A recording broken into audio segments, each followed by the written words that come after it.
Hello guys, and welcome back to the channel. Today we will be talking about the forecast for Wednesday, July 9th, as well as the Texas flooding and the tropical storms in the U.S. So, let's get started. Today in the Tulsa area, highs will be in the upper 90s and there's a slight chance of rain or storms this afternoon. Skies will be mostly clear in the morning, and in the afternoon there could be partly cloudy to cloudy skies. Winds will be light from the southeast. Tonight, the temperatures could be in the lower 70s. There's a slight chance of rain, and winds will be light. In the OKC area today, the high will be around the lower 90s. There's a slight chance of rain. There will be a light wind coming from the southeast. There could also be some stronger gusts. There may be mostly cloudy to cloudy skies. Tonight, the lows could be around the lower 70s, with clear skies and a slight chance of rain. There is also a light wind possible. Some gusts could be strong though.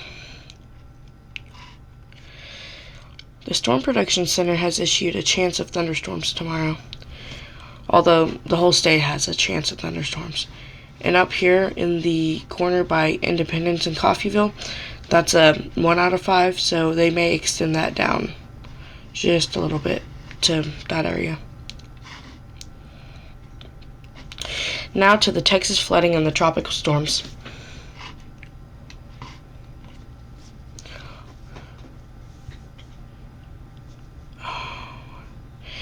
The most likely reason this happened was because of these three things.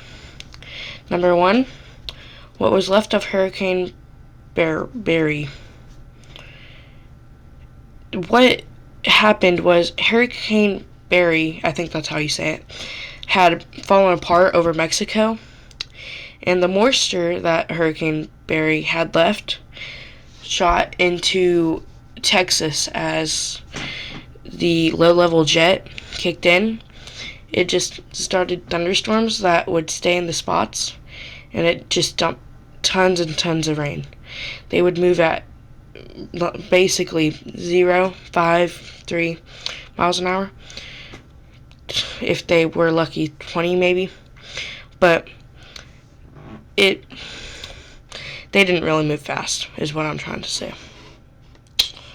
That's just like what I'm just skimming over this. If you guys would like to pause here and read it, you're welcome to.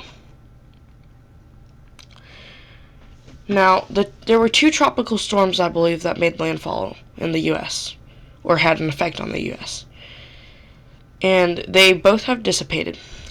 The one on the East Coast hasn't caused as much damage as the other one. The one on the East Coast caused flooding and minor damage. Hurricane Barry, on the other hand, has caused a lot of indirect damage, but also caused direct damage.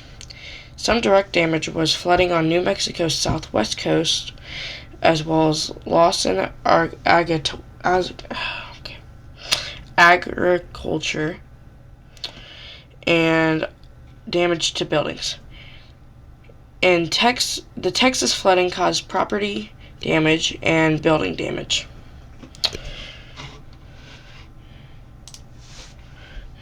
And I could probably show you guys a quick model of show you how the low-level jet works.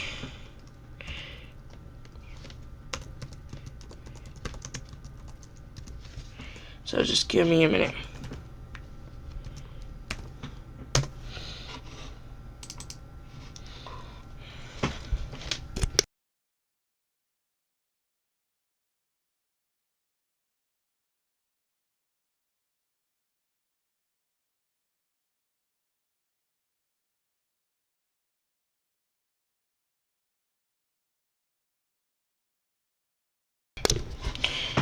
So basically,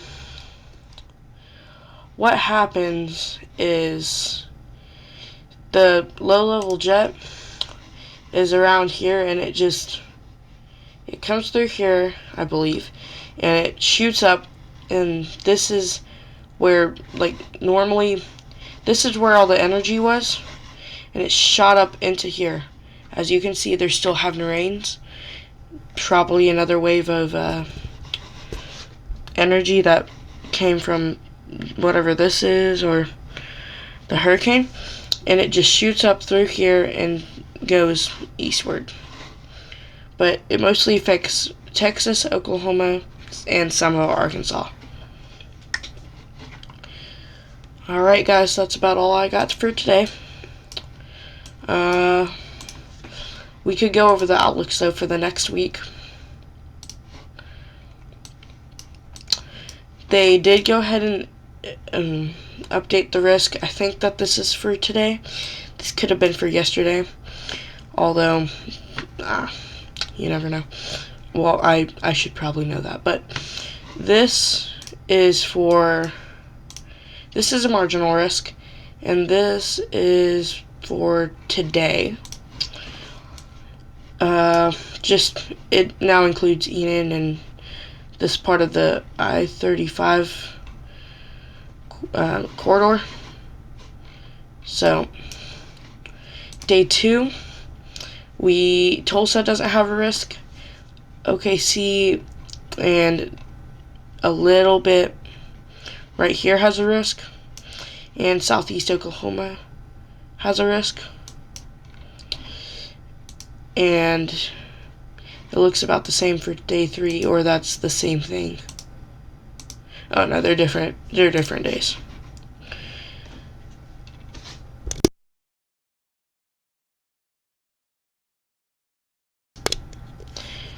Alright, so for the next 6 to 10 days, we will be wetter than normal. There's a 40% chance. And 8 days will be wetter than normal as well, although it's only like a 30% chance. And this is 8 to 14. And in 3 to 4 weeks, we will be around normal.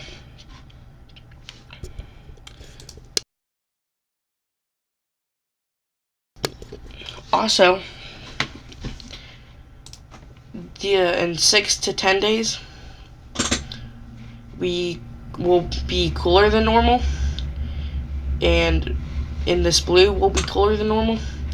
And this gray will be near normal. And to the southeast Oklahoma, it'll be warmer than normal. 8 to 14 days, or 8 days, and it goes for the next however many days, we'll be around normal, except for southeastern Oklahoma, which is warmer than normal again. And in 3 to 4 weeks, we'll be around normal, except for around here. I think that's all for today, guys. I don't think that there's really a drought. Well, there is to the west, but not here in Oklahoma, there's not.